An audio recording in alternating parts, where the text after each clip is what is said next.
안녕하세요. 오늘 이코노미스트 기사, 재기 노리는 한국 기업들, 이걸 바탕으로 좀 깊이 들어가 볼까 합니다. 지난 한 해 사실 한국 사회나 기업 환경에 어려움이 꽤 있었잖아요.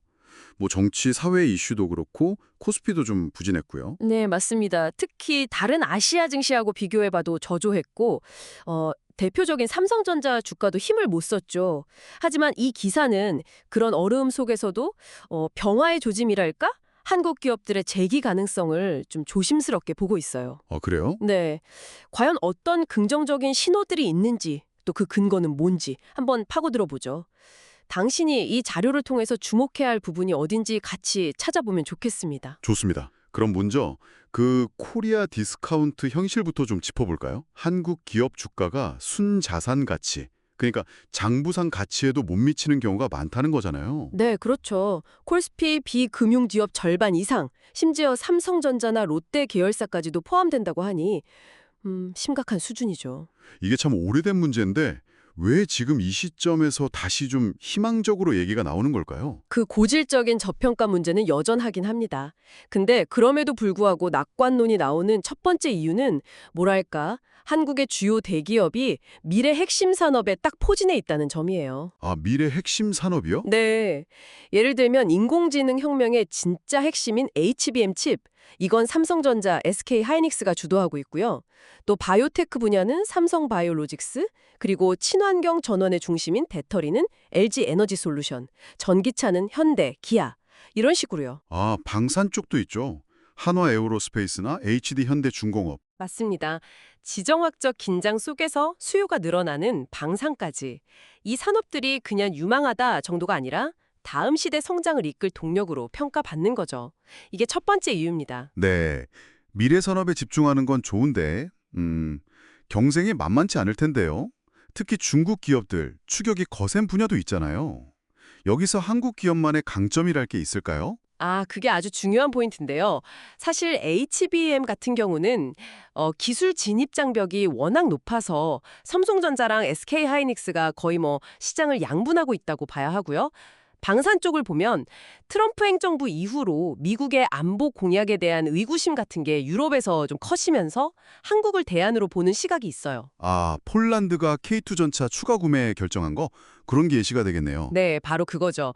그리고 더 크게 보면 그 미중 갈등이라는 지정학적 변수, 이것도 좀 작용을 합니다. 아하, 그러니까 서방 국가들이 중국 기업들, 예를 들어 전기차의 BYD나 배터리의 CATL, 뭐 바이오 위탁 생산의 우시 바이오로직스 이런 데로 좀 견제하면서 한국 기업들이 반사이익을 얻는다 이런 말씀이시군요. 네, 그런 측면이 있죠.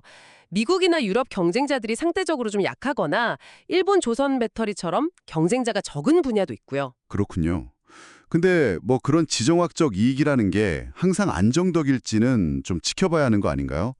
미중 갈등이 심해지면 오히려 공급망이 더 불안해질 수도 있을 텐데요. 물론입니다. 그 지정학적 요인은 언제나 양날의 검이죠.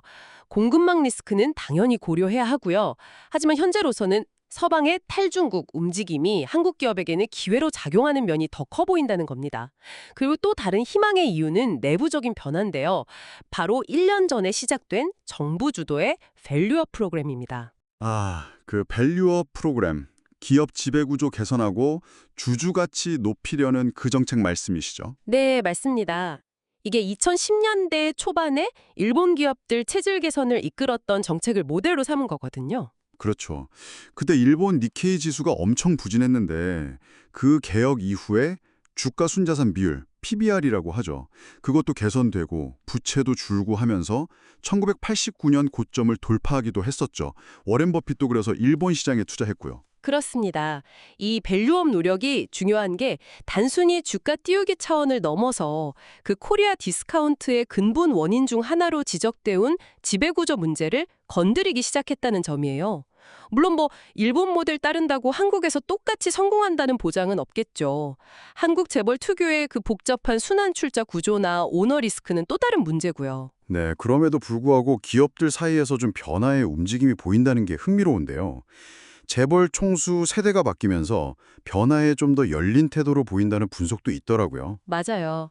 삼성바이오로직스가 핵심 사업에 집중하려고 사업부 분사 결정한 거라든지 배당 확대나 자사주 매입 늘어나는 추세 이런 것들이 보이고요. 120개가 넘는 기업이 밸류업 계획을 공시했다는 것도 그렇고 특히 그 행동주의 펀드, 주주 제한 수용률이 작년에 24%까지 올라갔다는 건 꽤 주목할 만한 변화 같아요.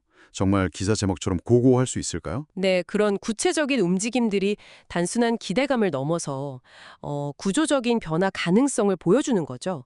정리하자면 한국 기업들이 여전히 저평가라는 숙제는 안고 있지만 첫째, 미래 핵심 산업 집중, 둘째, 유리한 지정학적 환경과 경쟁 구도, 셋째, 밸류업 프로그램을 통한 내부 개혁 노력, 이 세 가지가 맞물리면서 제도약의 발판을 마련하고 있다. 이게 이 기사의 핵심 진단입니다. 결국 이 기사가 당신께 전하는 메시지는 현재 주가나 단기적인 어려움 너머에 있는 이런 구조적인 변화 동력 그리고 잠재적인 촉매제들을 좀 주목해 보라는 거겠네요. 네, 맞습니다. 기업의 본질적인 가치가 재평가될 수 있는 중요한 변곡점일 수도 있다는 거죠. 정확하네요. 그런데 기사에서 현 재벌 리더들이 창업 세대보다는 변화에 더 개방적일 수 있다고 했잖아요.